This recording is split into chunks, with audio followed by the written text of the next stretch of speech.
The problem with conspiracy theories is how all-embracing they are, how little evidence they have for the actual theory they're proposing, and how easily they are pushed down the rabbit hole of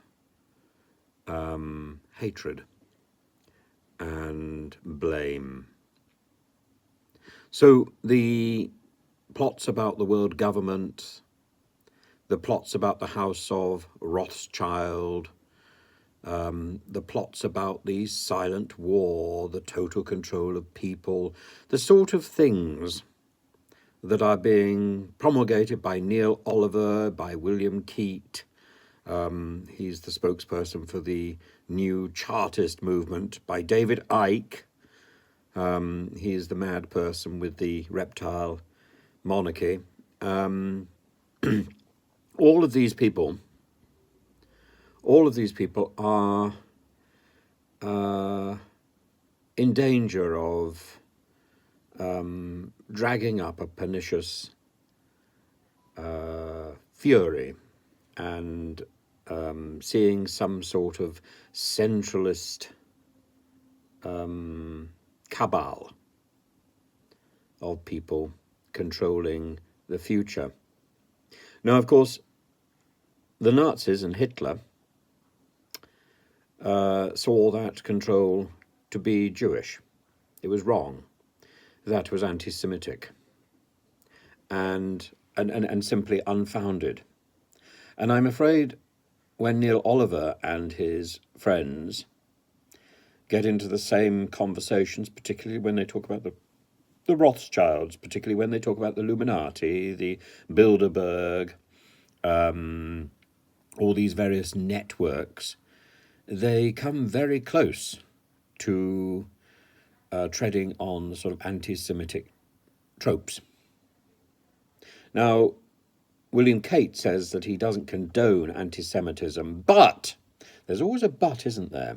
There's always a but. He says, I don't condone anti-Semitism, but nor do I support the direction, the people who detract from these crimes, or detract or distract from these important issues. That but speaks wildly, doesn't it?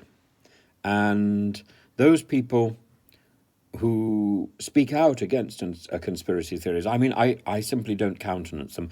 I've been interviewed by a number of channels, mostly not in the UK, about the Illuminati, about the Masons, about the Knights Templar and so on. I find that all very fascinating, but I don't condone or recommend the conspiracy agendum. I think it's childish, actually. Whereas I think an investigation into the Illuminati is quite interesting.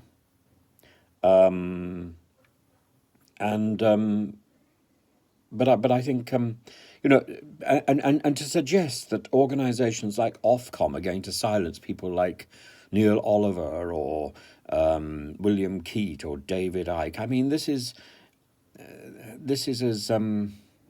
as fantastic, really, as the conspiracy theory in the first place.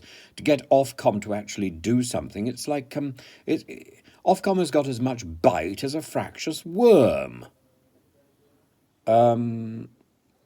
But there are too many people at it. Mark Steyn is another, of course, who quit his job on GB News, I think, over a row to do with racism and actually conspiracy theory peddling.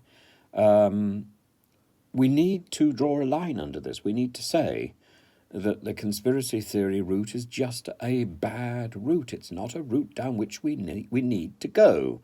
Find me evidence, and maybe there will be room for a particular for a particular understanding. But the idea that there is a cabal of organizations that nobody's ever heard of, that nobody can identify, that are out to get us all, this is the stuff of children's fiction. It's the stuff of 5-year-old nightmares. This is the stuff of fantasy. It simply doesn't exist, except possibly in a James Bond book. No, there are no conspiracies.